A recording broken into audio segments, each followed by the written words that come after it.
हर हर महादेव। नमस्कार। मेरे YouTube channel श्रद्धा में आप सभी लोगों का हार्दिक स्वागत है। उम्मीद करती हूँ कि आप सभी सुखी और स्वस्थ होंगे, भगवान भोलेनाथ की भक्ति में व्यस्त होंगे। सबसे पहले आप सभी लोगों को महाशिवरात्रि की ढेरों शुभकामनाएं। आइए जानते हैं आज इस वीडियो के माध्यम से महाशिवरात्रि व्रत कथा के बारे में। प्राचीन काल में एक शिकारी जानवरों का शिकार करके अपने कुटुंब का पालन पोषण करता था।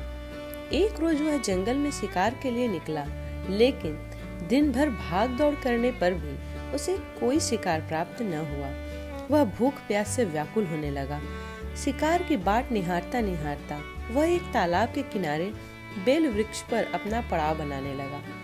बेल वृक्ष के नीचे शिवलिंग था, जो बेल पत्र से ढका हुआ था। शिकारी को इस बात का ज्ञात न था कि पड़ाव बनाते बनाते उसकी जो टहनियां तोड़ी वे संयोग से शिवलिंग पर जा गिरी। शिकार की राह देखता देखता वह बेल व पेड़ से पत्ते तोड़ तोड़कर शिवलिंग पर अर्पित करता गया। दिन भर भूखे प्यासे शिकारी का व्रत भी हो गया और शिवलिंग पर बेलपत्र भी चढ़ गए। इस तरह वह अनजाने में किए गए पुण्यों का भागी बन गया। रात्रि का एक पहर व्यतीत होने पर एक गर्भिणी मृग तालाब के पानी पीने आई। शिकारी ने धनुष पर तीर चढ़ाकर ज्यों ही प्रत्यंचा खींची। मृगी बोली, शिकारी मुझे मत मारो, मैं गर्भिणी हूँ, शीघ्र ही प्रसव करूंगी। तुम एक साथ दो जीवों की हत्या करोगे, जो ठीक नहीं है। मैं अपने बच्चे को जन्म देकर शीघ्र ही तुम्हारे पास वापस आ जाऊंगी, तब तुम मुझे मार लेना। शिकारी को हिरडी सच्ची लगी। उसने तुरंत प्रत्यंचा ढीली कर दी और मृगी झाड़ियों में लुप्त हो गई। कुछ समय उपरांत एक और मृगी उधर से निकली। शिकारी बहुत खुश हुआ कि अब तो शिकार मिल गया। समीप आने पर उसने धनुष पर बाण चढ़ाया। मृगी ने विनम्रता पूर्वक निवेदन किया, हे शिकारी, मैं थोड़ी देर पहले ही ऋतु से निवृत्त हुई हूँ, कामातुर विरहिणी हूँ, अपने प्रिय की खोज में भटक रही हूँ। मैं अपने पति से मिलकर शीघ्र ही तुम्हारे पास आ जाऊंगी। शिकारी ने उसे भी जाने दिया। 2 बार अपने शिकार को उसने स्वयं खो दिया। उसका माथा ठनका, वह चिंता में पड़ गया। रात्रि का आखिरी पहर बीत रहा था। तभी एक अन्य मृग अपने बच्चों के साथ उधर से निकली। शिकारी के लिए यह स्वर्णिम अवसर था। उसने धनुष पर तीर चढ़ाने में देर न लगाई। वह तीर छोड़ने ही वाला था कि मृगी बोली, हे शिकारी, मैं इन बच्चों के पिता के हवाले करके लौट आऊंगी, इस समय मुझे मत मार। शिकारी हंसा और बोला, सामने आप शिकार को छोड़ दूं, मैं ऐसा मूर्ख नहीं हूँ। इससे पहले मैं 2 बार अपना शिकार खो चुका हूँ।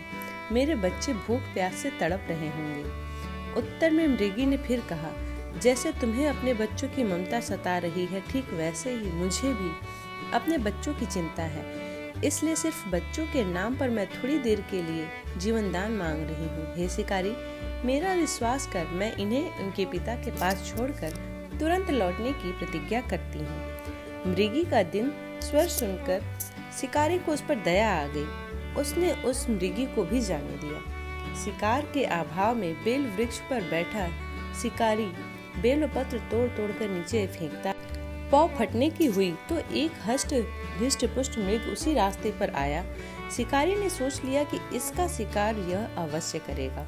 शिकारी की तनी प्रत्यंचता देखकर मृग विनती स्वर में बोला, हे शिकारी भाई, यदि तुमने मुझसे पूर्व आने वाली 3 मृगियों तथा छोटे छोटे बच्चों को मार डाला है, तो मुझे भी मारने में विलंब न करो, ताकि उनके वियोग में मुझे एक एक क्षण भी दुख न सहना पड़े। मैं उन मृगियों का पति हूँ। यदि तुमने उन्हें जीवन दान दिया है, तो मुझे भी कुछ क्षण के लिए जीवन दान देने की कृपा करो। मैं उनसे मिलकर तुम्हारे सामने उपस्थित हो जाऊंगा।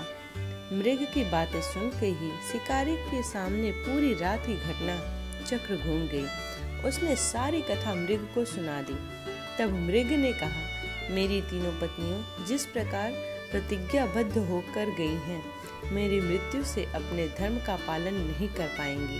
अतः जैसे तुमने उन्हें विश्वास पात्र मानकर छोड़ा है, वैसे ही मुझे भी जाने दो। मैं उन सब के साथ तुम्हारे सामने शीघ्र ही उपस्थित होता हूँ। उपवास, रात्रि जागरण तथा शिवलिंग पर बेलपत्र चढ़ाने से शिकारी का हिंसक हृदय निर्मल हो गया था। उसमें भगवत शक्ति का वास हो गया था। धनुष तथा बाण उसके हाथ से सहज ही छूट गए। भगवान शिव की अनुकंपा से उसका हिंसक हृदय करुणिक भावों से भर गया। वह अपने अतीत के कर्मों को याद करके पश्चाताप की ज्वाला में जलने लगा। थोड़ी ही देर बाद मृग सपरिवार शिकारी के समक्ष उपस्थित हो गया ताकि वह उनका शिकार कर सके, किंतु जंगल पशुओं की ऐसी सत्यता, सात्विकता एवं सामूहिक प्रेम भावना देखकर शिकारी को बड़ी ग्लानि हुई। उसके नेत्रों में आंसुओं की झड़ी लग गई। उस मृग परिवार को न मारकर शिकारी ने अपने कठोर हृदय को जीव हिंसा से हटा सदा के लिए कोमल एवं दयालु बना लिया। देवलोक में समस्त देव समाज भी इस घटना को देख रहे थे। घटना की परिणति होते ही देवी देवताओं ने पुष्प वर्षा की, तब शिकारी तथा मृग परिवार मोक्ष को प्राप्त हुए। उम्मीद करती हूँ कि महाशिवरात्रि का यह छोटी सी कथा आप लोगों को पसंद आई हो। वीडियो पसंद आई हो तो वीडियो को लाइक करें, चैनल को सब्सक्राइब करें। इसी प्रकार की वीडियोस को प्राप्त करने के लिए चैनल को सब्सक्राइब करना ना भूलें। मिलते हैं अगले वीडियो में, तब तक के लिए हर हर महादेव।